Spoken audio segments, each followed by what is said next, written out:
मैं हूं Dinesh किवरा। News time में आपका बहुत बहुत स्वागत है।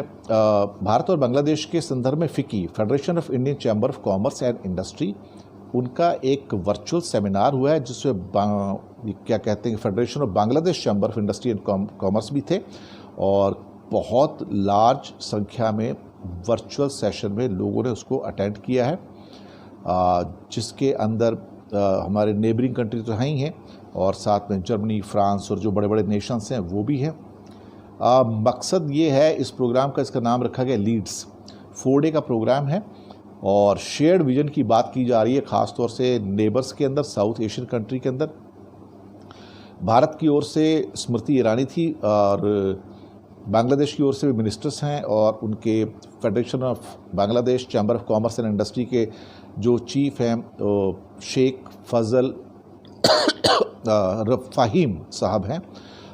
काफ़ी उन्होंने यहाँ पर जो कि federation of Bangladesh chamber of commerce and industry ने काफ़ी चीज़ें उन्होंने कही हैं यहाँ पर कि 71 की वॉर के बाद जब हम इंडिपेंडेंट नेशन बने थे तो कहीं ना कहीं इंडिया, भूटान, नेपाल और बाकी साउथ एशियन नेशंस के साथ बहुत अच्छे रिलेशन रहे हैं। इसमें जर्मनी, रशिया, साउथ एशिया के बाकी नेशंस भी हैं, करीब 150 नेशंस जिन्होंने बांग्लादेश को रिकॉग्निशन विस्टम दिया था।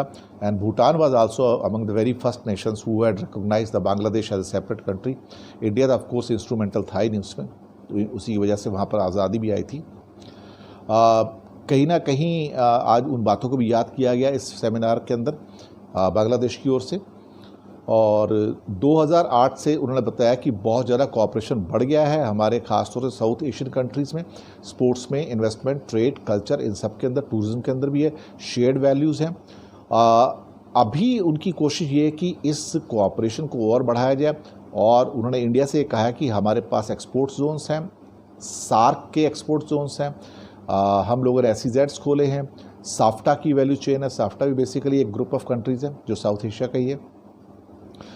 और कहीं ना कहीं जो इस टाइम $10 बिलियन से जो ज़्यादा का दोनों कंट्री का ट्रेड है उसको और बढ़ाने की ज़रूरत है, क्योंकि जितना भी रॉ मटेरियल है वो अगर पड़ोस के कंट्री से आता है तो आपको फ़ायदा होता है, क्योंकि फ्रेट कम लगता है, आने जाने का भाड़ा जो होता है वो कम हो जाता है, किराया जो होता है कम हो जाता है।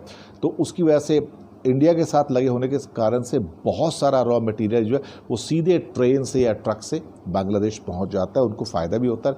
और इंडिया ने भी काफ़ी चीज़ें वहाँ से मंगानी शुरू कर दी हैं और ये समझौते के अंतर्गत है। बल्कि आधे तो इंडिया के जो गारमेंट मैन्युफैक्चरर हैं वो सारे के सारे बांग्लादेश से ही अपने गारमेंट्स को बनवाते हैं, इसमें तो कोई शक वाली बात नहीं है। इसके अलावा इंडिया के बहुत बड़े और भी इंफ्रास्ट्रक्चर वहाँ पर जो हेल्प है वो भी चल रही है और काफ़ी कंपनी LNT है, लार्सन टूब्रो है, ACC है, टाटा वगैरह है। अभी बजाज ने एक नया प्लांट खोला है वहाँ पे ऑटोज़ का।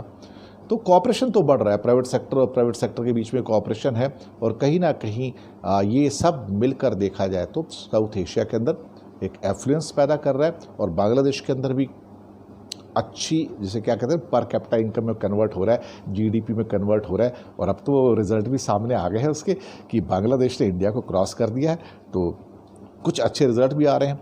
तो अगर नेबर्स के बीच में अच्छी पॉलिसी रहती है और कोऑपरेशन रहता है, बिजनेस बढ़ता है, तो सबका फ़ायदा है।